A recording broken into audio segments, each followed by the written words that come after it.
এখানে কে যে ভিতর থেকে কি করে বসে এবং কোনো একটা চক্রান্ত যে কোনো পরীক্ষাকে প্রশ্নবিদ্ধ করার যথেষ্ট সুযোগ এখানে অনেকের আছে ভিতরে, আমরা তো জানি না এরা কারা। আমি নিজে মনে করি যে এই বিষয়ে আরও অনেক চিন্তা ভাবনার অবকাশ ছিল এবং সেটা হলে অনেক ভালো হতো। এইচএসসি পরীক্ষার অর্ধেকের মতো প্রায় হয়ে গিয়েছিল। তারপর তো এই ছাত্র আন্দোলন, গণ অভ্যুত্থান, অনেক মাস চলে গেছে। এরপরে ইদানিং কয়েকদিন ধরে ছাত্রদের একটা আন্দোলন হচ্ছিল যে বাকি যে পরীক্ষাগুলো সেগুলো আগেরগুলো মূল্যায়ন হবে, বাকি পরীক্ষাগুলো যাতে বাতিল করা হয়। এই আন্দোলনটা আস্তে আস্তে বিস্তৃত হয়েছে ঢাকার বাইরেও, এবং একটা গতকাল একটা অনভিপ্রেত পরিস্থিতি আমি বলবো। তার মধ্যে আমাদের এ ব্যাপারে দায়িত্বপ্রাপ্ত যে কর্মকর্তা, সেটা হলেন ঢাকা শিক্ষা বোর্ডের চেয়ারম্যান মহোদয়। তিনি সব বোর্ডেরই সমন্বয় করেন, তারই এটা বলার কথা। তিনি এই বাকি পরীক্ষাগুলো বাতিল করার সিদ্ধান্ত দিয়েছেন। আমি নিজে মনে করি যে এই বিষয়ে আরও অনেক চিন্তা ভাবনার অবকাশ ছিল এবং সেটা হলে অনেক ভালো হতো। শিক্ষার্থীদের, আন্দোলনকারী শিক্ষার্থী যারা, তাদের দাবি ছিল, তাদের যুক্তি ছিল যে তারা মানসিকভাবে বিপর্যস্ত। এত বড় একটা গণ অভ্যুত্থান, ছাত্র আন্দোলনের পরে আবার ক্লাসরুমে এখনই ফিরে গিয়ে পরীক্ষায় অবতীর্ণ হওয়ার তাদের একটা মানসিক চাপ। খামেরা তো দাগ হয় কিভাবে? এই যে ভাবি, দাগও যাবে রাগও যাবে, নিন চাকা সুপার হোয়াইট। এটা তারা বলেছে, কিন্তু সমস্যাটা এই যে তারা তো কয়েক হাজার হবে, আর এই এইচএসসি পরীক্ষা দিচ্ছে 12-13 লাখ সারা দেশে।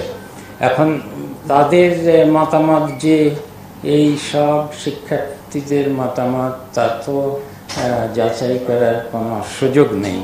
কিন্তু যেটা আমি পরে বিবেচনা করেছি সেটা হলো যে যেই পরিস্থিতি দেখা দিয়েছে, এখনও তো সারা দেশে আমরা শান্তি শৃঙ্খলার পরিবেশ ফিরিয়ে আনতে পারিনি। সেটা বিশেষ করে গতকাল যেভাবে প্রশাসনের সর্বোচ্চ স্থানে যেভাবে আন্দোলন হয়েছে সেক্রেটারিয়েটের ভিতরে, সেটা তো খুবই দুঃখজনক এবং আগে কখনো সেটা হয়নি।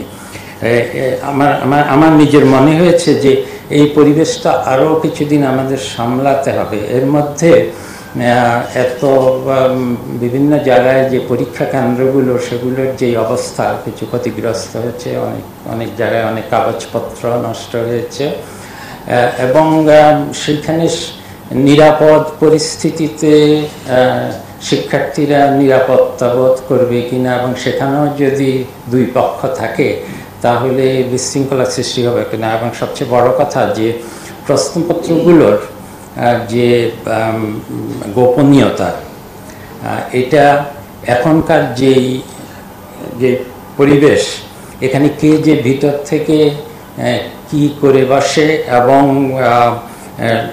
কোনো একটা চক্রান্ত যে কোনো পরীক্ষাকে প্রশ্নবিদ্ধ করার যথেষ্ট সুযোগ এখানে অনেকের আছে ভিতরে, আমরা তো জানি না এরা কারা। এইসব নিয়ে আমি এখনো বলবো যে এর পক্ষে বিপক্ষে যুক্তি রয়ে গেছে। আমি নিজে চেয়েছিলাম আরও বিচার বিবেচনা করে সময় নিতে, কিন্তু আপনারা জানেন যে যে ঘটনাগুলো ঘটেছে সেটা অনভিপ্রেত ঘটনা। তবে একটা রক্ষা কবচ আমার মনে হয়েছে, সেটা হলো আমরা যখন ছাত্র ছিলাম, আমি তখন এই ব্যবস্থা ছিল, এখন সব কলেজে নাই কিন্তু ভালো ভালো কলেজে আছে। সেটা হলো এই পরীক্ষার্থীরা তো পুরো শিক্ষা বছর পরীক্ষা দিয়েছে, তাদের টেস্ট দিয়েছে, প্রি টেস্ট দিয়েছে। আমি সব কলেজ কর্তৃপক্ষের কাছে আবেদন করব যে তারা যেন এই শিক্ষার্থীদের সকল বিষয়ে পূর্ণাঙ্গ মূল্যায়নপত্র, যেখানে তাদের যে পরীক্ষাগুলো দিয়েছে সেই মূল্যায়নপত্রটা তাদেরকে দেওয়া হয়। এখন বোধহয় সব কলেজে দেওয়া হয় না, কিন্তু আমি বলবো যে ছাত্ররা নিজেদের স্বার্থেই সেটা যদি চায় তাহলে যে কোনো শিক্ষা প্রতিষ্ঠান অধ্যক্ষ সেটা দিতে পারত। এমনও দেখা গেছে যে যারা বিদেশে, আমাদের শিক্ষার্থীরা উচ্চ মাধ্যমিক করেই বিদেশে চলে যায়, সেখানে কিন্তু আমাদের যে এই এসএসসি এইচএসসি এগুলোর ফলাফলের থেকেও আমার নিজের অভিজ্ঞতায়, আমি জানি আমার ছেলেমেয়েদের অভিজ্ঞতা থেকে, যে তারা সবচেয়ে বেশি মূল্য দেয় ওই স্কুলের মূল্যায়নপত্রের। কারণ তারা জানে যে সেই স্কুলের শিক্ষকরা এবং যারা, বিশেষ করে যিনি প্রধান শিক্ষক, তিনিই তো এই মূল্যায়নপত্র দেন। সেটা উনি জেনে শুনে, প্রত্যেক শিক্ষার্থীকে জেনে শুনেই তো সেটা দেন। আর আমাদের তো এর পরবর্তী পর্যায়ে বিশ্ববিদ্যালয়ের ভর্তি পরীক্ষা আছে। এই ভর্তি পরীক্ষা তো সব বিষয়ের উপরই হয়। বিশ্ববিদ্যালয় কিভাবে ভর্তি পরীক্ষা নেবে সেটা তো আমাদের আওতায় নেই, কিন্তু হয়তো যদি সেই ভর্তি পরীক্ষাকে, এই যে পরীক্ষাগুলো হয়নি সেটার জন্য তারা যদি আরও বেশি যাচাই বাছাই করতে চান, সেই সুযোগ তো রয়ে গেছে। কাজেই দুটো রক্ষা কবচ আমি মনে করছি। একটা হলো যে নিজেদের কলেজ থেকে শিক্ষার্থীরা তাদের সারা বছরের সব পরীক্ষার মূল্যায়নপত্র গ্রহণ করবেন, এটা চাইলেই তারা পাবেন। কোনো শিক্ষার্থী যদি খুব খারাপ রেজাল্ট থাকে সে হয়তো চাইবে না, আমাদের কিছু বলার নেই সেটাতে। কিন্তু আমি শিক্ষা প্রতিষ্ঠানগুলোর প্রধানদেরকে অনুরোধ করছি যেন সেই মূল্যায়নপত্রগুলো তাদেরকে দেওয়া হয়। আর